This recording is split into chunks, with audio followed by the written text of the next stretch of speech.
I'm a 19-year-old female in college. My boyfriend is 21 years old and we go to the same university. We were at a party and my boyfriend got in an argument with some bro. It was typical. What did you say? I'll beat your ass bro type bro stuff. My boyfriend throws his drink down and attacks the guy with this windmill fist move. It was really cringy to see and I was embarrassed. So, I screamed at him, but within like 5 seconds, my boyfriend got knocked out by the other guy and broke his nose. I ran over to him, and when he woke up, I took him to the hospital while the other guy was talking shit. At the hospital, he got really angry and told me what happened. I guess the other guy stepped on his shoe and didn't say sorry. My boyfriend called him out on it and started threatening him. But what made things even worse was he embellished his story and said, if he hadn't gotten that lucky shot, I would have laid him out. I then kept replaying his windmill move in my head. It's been a week and he's still defensive about the situation. I have no romantic feelings towards him and definitely no attraction towards him anymore. I feel guilty. But should I just break up with him? I can't blame her. I'm just glad that she had the courage to really express an actual feeling. Men know that women think like this, but a lot of the time they will not admit it. The relationship is over, unfortunately. There's not really any coming back from that. And I'm trying to be very fair with this, but the fact is that for one, your boyfriend is highly emotional. Not just emotional, but uncontrollable. Like he didn't just yell at somebody, he attacked them. He attacked them in a very emasculine way. The windmill is one of the worst ways that you could start a fight as a man.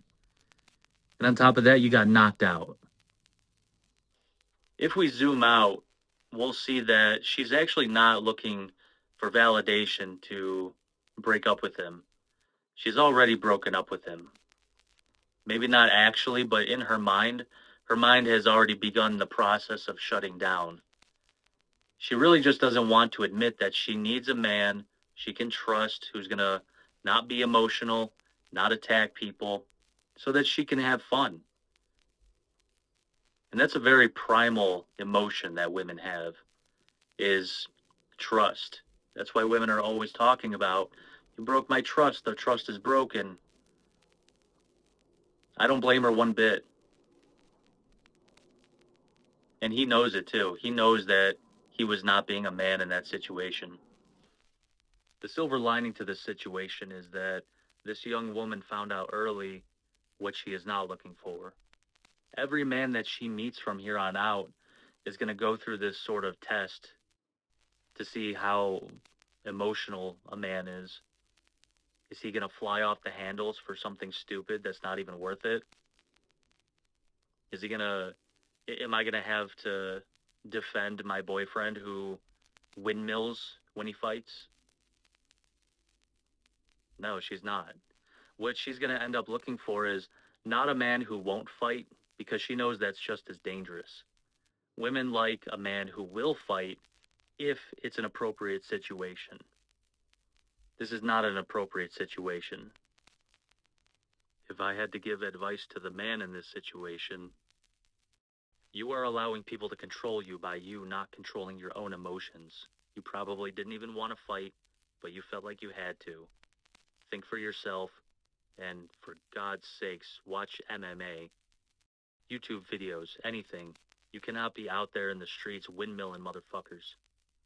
You understand me? You understand me? Fuckface? Never ignore early warning signs of bad behavior. It's easier to hide these things, these bad personality traits and behaviors in the beginning because you're more tolerant. You tolerate the other person, but after you date for like a year, you become comfortable.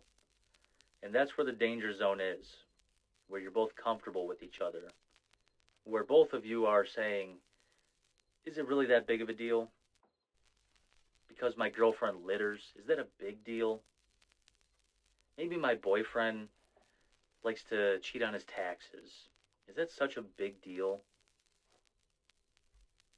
It's best if you find out early in relationships. It'll save you both a lot of time. On the other hand, if you never find out how bad somebody is, The other person never grows. Take, for example, the man in this story. If she breaks up with him and isn't honest, he's going to be out there windmilling in the streets, getting into fights, and he's going to be making a YouTube channel, a podcast titled Fists and Blood, and he's going to talk about asses he's kicked. And that's not good for society. Not any society I want to live in.